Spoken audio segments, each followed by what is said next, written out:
આજ રોજ રાજકોટ શહેર ખાતે રિજનલ ક્રાઇમ કોન્ફરન્સ આયોજન કરવામાં આવેલું છે.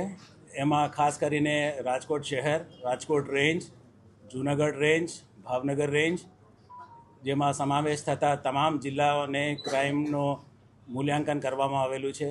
2024, 2025 અને જે 26ના જે પહેલા મહિનાનું છે એની વિશ્લેષણ કરવામાં આવેલું છે. અને આ ક્રાઇમ કોન્ફરન્સમાં રાજકોટ શહેર, Rajkot range, Junagadh range, Bhavnagar range એને તમામ મૂલ્યાંકન કરી અને જે પ્રશ્નો છે એને સૂચના પણ આપવામાં આવેલી છે. ખાસ કરીને જે નાર્કોટિક્સ બાબતમાં હોય, સાયબર ક્રાઇમનો બાબતમાં હોય અથવા રોડ એક્સિડન્ટ, ફેટલ એક્સિડન્ટ જે છે એના બાબતમાં હોય, એમને વિશેષ ધ્યાન આપવાની આપણા સૂચના આપવામાં આવેલી છે. અને ખાસ કરીને જે આપણા ડાયલ 112 પ્રોગ્રામ છે એનો પણ વિશેષ ચર્ચા કરવામાં આવેલી છે. અને પિછલા સપ્ટેમ્બરથી 2025ના સપ્ટેમ્બર મહિનાથી આપણે કાર્યરત થઈ છે અને એમના પણ કામગીરીનું મૂલ્યાંકન કરવામાં આવેલું છે. અને જે પ્રજાને લક્ષી જે રિસ્પોન્સ ટાઈમ છે એ ઘટાડવામાં અમે સફળ રહ્યા છે. અગાઉ 12 મિનિટ અને 14 મિનિટ જેવું થતું હતું રાજકોટ શહેરમાં, એ ઘટીને 7 મિનિટ થઈ ગઈ છે. અને એ જ રીતે બીજા રેન્જોમાં પણ, જિલ્લાઓમાં પણ એ જે રિસ્પોન્સ ટાઈમ હતો એ લગભગ 50% એટલે ઘટી ગયું છે. એ એક સારી વાત છે. અને પ્રજાલક્ષી આપણા રિસ્પોન્સિવ રહે પોલીસ અને એ દિશામાં આપણો કામ કરી રહ્યા છે. અને જે મહત્ત્વનો જે નાર્કોટિક્સનું છે, જે દરિયાઈ કિનારો છે, રાજકોટ રેન્જ, જૂનાગઢ રેન્જ, ભાવનગરનો પણ, તો એમાં પણ આપણે ખાસ કરીને ધ્યાન આપવાની સૂચના આપવામાં આવેલી છે. અને જે સિરિયસ ક્રાઇમ છે મોટાભાગે તમામ ડિટેક્ટ છે, 1-2 કિસ્સાઓ છોડીને. ત્યાં પણ આપણે વિશેષ ધ્યાન આપવા માટે સંબંધ કરતા જિલ્લાઓના એસપીઓને સૂચના આપવામાં આવેલી છે. ખાસ કરીને છેલ્લા ઘણા સમયથી જે સ્કૂલ, કોલેજો, પછી આપણે કોર્ટ, હમણાં પાસપોર્ટ ઓફિસ, પોસ્ટ ઓફિસ છે, એને ધમકીઓ મળી રહી છે સર. ઘણો સમય થઈ ગયો, આપણે જે આરોપી સુધી નથી પહોંચી શકો. તમે જાણીને આશ્ચર્ય થશે સર, આપણા રાજકોટના સીપી છે ને, એમના નામે અત્યારે 10 જેટલા તો છે ને ફેસબુક આઈડી બનેલા છે, ફેક આઈડી. એ પણ હજી સુધી નથી સર. અહીંયા સુધી પહોંચવું નથી. આપણે મિકેનિઝમ કઈ આપણે ઓછું પડે છે કે શું છે સર?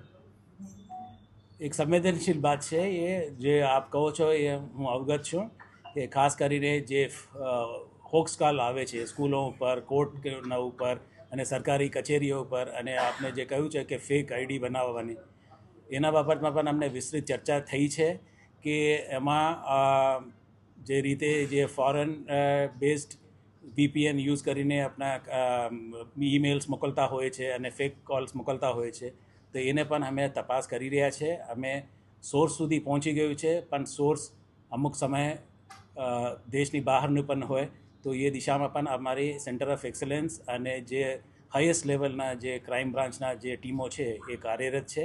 અમે જે રીતે અમને સફળતા મળશે એ આગળના દિવસોમાં એમને ખ્યાલ આપો. સાયબર ક્રાઇમમાં જે અત્યારે ફ્રોડ થાય છે, અમાઉન્ટ સર જેટલી જાય છે, આરોપીઓ પકડાઈ જાય છે. જેમ કે હમણાં 1500 કરોડનું રાજકોટ આપણે જિલ્લાએ પૈકી, પછી આપણે સિટીએ પણ એટલું ટૂંકમાં કહ્યું છે ડિટેક્શન. સર, રિકવરી રેટ ઘણો ઓછો હોય છે. એનું શું કારણ છે? કારણ કે જ્યારે પણ આપણે પૂછીએ ત્યારે એમ કે કંબોડિયા કનેક્શન નીકળે છે, વાનું કનેક્શન નીકળે છે. સર, તો રિકવરી જે એ બહુ ઓછી પ્રમાણમાં છે. સાચી વાત છે. તમારી વાતથી હું સંમત છું કે જે રીતે આપણે સાયબર ફ્રોડ થાય છે એમાં એક ગોલ્ડન અવર હોય છે કે જેટલા વહેલું બને એટલા વહેલું આપણે 1930 ઉપર આપણે ફરિયાદ કરીએ તો એટલા અમે જલ્દીથી વહેલાથી આપણે એને level of transaction of money જે છે આપણે રોકી શકાય. આપ અવગત છો કે એ ડિજિટલ પ્લેટફોર્મ છે, ડિજિટલ ઇન્ડિયાનો ભાગ છે કે જે બેંક જે એમાં ઇન્વોલ્વ છે એમાંથી અમુક મિનિટોમાં એ 4 લેયર 5 લેયર સુધી એ ટ્રાન્સફર થતા હોય છે. તો એટલા માટે જ આપણે જેને પણ આપણે ફ્રોડ થઈ હોય એને વહેલામાં વહેલા અમને 1930 ઉપર કોલ કરે તો એના ઉપર હમ લોગ એક્શન લઈ શકે છે. લગભગ 50 કરોડ જેટલા તો અમે પરત કરી રહ્યા છે. તો એ ટકાવારી પણ છે કે એમાં એ જ છે કે જ્યારે આપણે ખબર પડે ત્યારે જ આપણે તાત્કાલિક આપણે જાણ કરે તો પોલીસ આમાં રિકવરી કરવામાં સફળતા રહે છે. કેમ કે બધા ડિજિટલ પ્લેટફોર્મ્સ છે તે ફર્સ્ટ લેવલ ઉપર થાય તો આપણે ફ્રીઝ કરી શકાય એકાઉન્ટ અને પરત આપી શકાય જે ભોગ બનનારને. તો એ દિશામાં આમ લોકો કામ કરી શકે. જે એટલું મોડું થાય એ તો મુશ્કેલ થાય છે આમાં. અને ખાસ કરીને જે ઇન્વેસ્ટમેન્ટનો જે પ્લેટફોર્મ્સ છે લોન આપવાની, ઇન્વેસ્ટમેન્ટ ફ્રોડ્સ, તો એમાં તો 5 મુદત થઈ ગયા પછી એ છઠ્ઠામાં એ આવે છે કે સાહેબ હું છેલ્લા 5 મહિનાથી આટલા રૂપિયા એમાં ભરું છું અને મારા સાથે એ છેતરપિંડી થઈ છે. તો એ રીતનું હોય છે. તો સમય એનો એક એ છે, અવેરનેસ છે. અને પછી એક ગોલ્ડન અવરમાં અમને એક પોલીસને 1930 પર આપે કોલ, તો એમાં અમને મદદ થશે.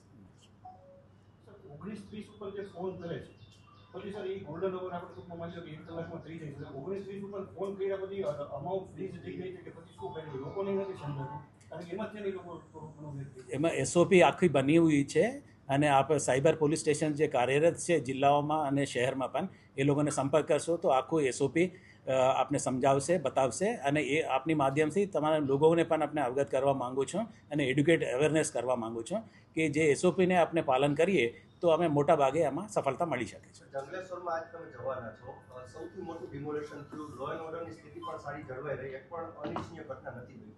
મીટિંગમાં કઈ ચર્ચા થઈ આ મામલે અને હવે કઈ એક્શન